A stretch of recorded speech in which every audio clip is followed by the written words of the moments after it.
Once upon a time, in a quiet little village, there lived a kind and gentle girl named Cinderella.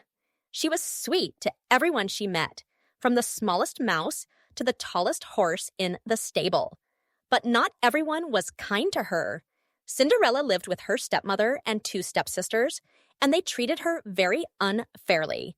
While they wore fine clothes and sat in soft chairs, Cinderella had to sweep the floors, wash the dishes, and mend old clothes. Even so, she never grew bitter. Her heart was always full of hope and kindness. One bright morning, a royal messenger came riding through the village. He carried a golden trumpet and a shiny scroll. He blew the trumpet, and the sound echoed across the rooftops. "Hear ye, he called. "Prince Adrian is holding a grand ball at the palace tomorrow night. All young ladies of the kingdom are invited." Cinderella's stepsisters clapped their hands with delight. "Oh, I will wear my pink silk gown," said the first sister. "And I will wear my feathered hat," said the second. Their mother smiled proudly. But then she turned to Cinderella and said, "You will not go. A girl covered in ashes does not belong at a royal ball." Cinderella's heart sank, but she smiled softly and wished her sisters joy. She helped them prepare, brushing their hair and sewing ribbons into their dresses. When they left for the ball, the house grew silent. Cinderella sat by the fireplace, tears shining in her eyes. "If only I could go," she whispered. At that very moment, a warm glow filled the room. Out of the light stepped her fairy godmother, wearing a gown of silver stars. "Dry your tears, dear child," she said kindly. "You are going to the ball." With a flick of her wand, the fairy godmother turned a pumpkin into a golden carriage, 6 mice into prancing horses, and an old dog into a proud coachman. Then, with another wave, Cinderella's rags turned into a sparkling blue gown, and on her feet appeared 2 delicate glass slippers that twinkled like starlight.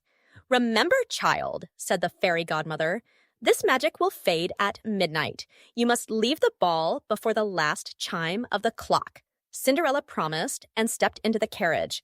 At the palace, everyone turned to look as she entered the ballroom. The chandeliers glittered, and the music filled the hall. The prince himself walked to her side. "May I have this dance?" he asked with a smile. Cinderella blushed and nodded. They danced across the floor as if their feet barely touched the ground. Hours passed like moments, and Cinderella forgot the time. Suddenly, the great clock began to strike 12. Bong! Bong! She gasped and ran from the prince's side. Down the steps she flew, her gown shining like moonlight. But in her hurry, one of her glass slippers slipped from her foot and clattered onto the stairs. Cinderella did not dare turn back. She leapt into her carriage, and as it rolled away, the magic began to fade. By the time she reached home, she wore only her old dress again. Behind her, on the palace steps, the prince bent down and picked up the tiny glass slipper. "I must find her," he whispered. But the slipper had its own secret plan, for this was no ordinary shoe. The glass slipper lay on the grand palace steps, glittering under the moonlight. It looked so delicate, but it was no ordinary shoe. It had been touched by magic, and a spark of that magic was still alive inside it. While the prince carefully carried it into the palace, the slipper felt something stir, almost like a heartbeat. For the first time, it was awake. "I must find my owner," whispered the slipper in a tiny, tinkling voice that no human could hear. But before it could think further, the curious palace cat patted over, sniffed it, and playfully batted it with his paw. The slipper tumbled across the shiny floor, rolled down a corridor, and slipped through an open window. Down it fell, landing softly in the palace garden among the roses. The slipper looked around. "Oh dear, this is not where I belong," it thought. Just then, a family of mice scurried by. They squeaked in surprise at the sparkling shoe. "What a shiny house," one mouse said. Can we live in it? But the slipper shook gently, as if to say no. I am not a house. I am on a journey. The mice tilted their heads in wonder. A gentle breeze picked up and nudged the slipper along the garden path. It slid through the grass like a boat sailing on a green river. Soon it reached the edge of the garden, where a kind old gardener was filling his watering can. He bent down and lifted the slipper. "Well now, what a strange shoe to be lying here," he said. He set it carefully on the edge of his cart filled with flowers. But as the cart rumbled along, the slipper bounced off and rolled into the street. The moon followed it as it traveled farther and farther from the palace. Along the way, it met many curious eyes. A little dog barked and chased it, thinking it was a toy.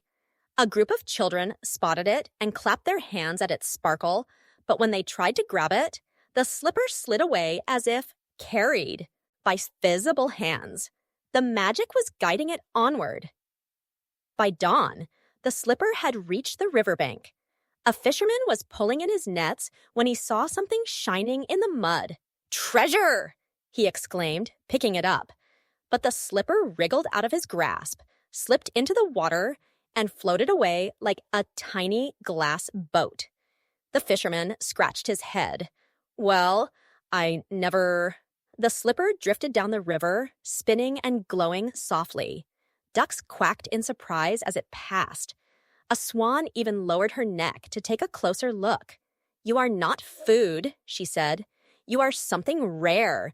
Be careful, little one." The shoe floated until it reached a waterfall. "Oh no," it thought. But the magic spark inside it gave a little push, and instead of shattering, the slipper glided through the spray like a crystal raindrop. At the bottom, it landed gently on the soft moss. Night fell again, and the stars twinkled above. The slipper sighed. "I must find Cinderella. She is the one I belong to." But the kingdom was wide, and the slipper's journey had only just begun. The little glass slipper rested on the moss at the bottom of the waterfall. Its glow was dim now, but its magic spark still burned inside. "I cannot give up," it whispered. "Cinderella is waiting for me." As dawn broke, a family of rabbits hopped by. They sniffed the slipper and poked at it with their soft noses. "Shiny rock?" asked the youngest bunny. "No," said the mother rabbit. "It's something more. Look at the way it shines, like a star that fell to earth." The rabbits pushed the slipper out of the damp moss, and it slid onto the path that led back toward the village. The slipper rolled and bounced along the dirt road until it reached a traveling puppet cart. The puppeteer, a cheerful man with a big red hat, spotted it. "What a marvelous prop," he said, holding it up to the sunlight. "This will make my princess puppet look grand." He tucked it into his cart, not knowing it was alive with magic.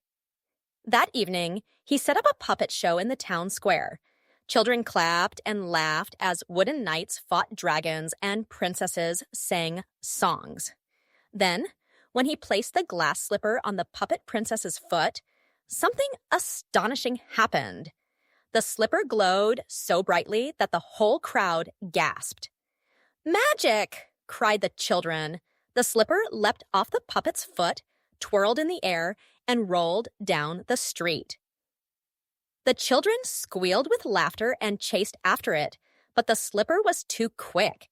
It darted around corners and slipped under carts until it finally stopped, right in front of a royal guard. The guard blinked in surprise. "Wait a minute," he muttered. "Isn't this the very slipper the prince has been searching for?" He scooped it up and hurried back to the palace. The next morning, a grand announcement echoed through the kingdom. Every young woman must try on this glass slipper. The one whose foot fits shall be the prince's true bride. The Aslake Popper shivered with joy. "At last, I am going home," it thought. And so the search began. The guards traveled from village to village, visiting houses big and small. At last, They reached the little cottage where Cinderella lived. Her stepsisters tried first, shoving and squeezing, but their feet were far too large. "May I try?" Cinderella asked softly.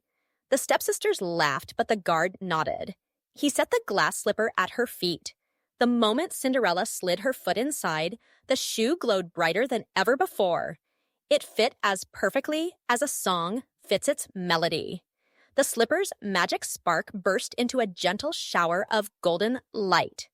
"Home," it whispered, happy at last. For it wasn't just a shoe. It was a piece of Cinderella's fairy tale, bound to her by kindness and love. Soon after, Cinderella was brought to the palace. The prince greeted her with joy, for he had never forgotten the girl from the ball.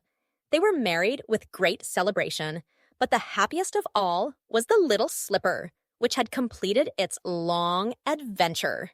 And so, Cinderella and her lost shoe were together again, forever part of a story that children would tell for generations.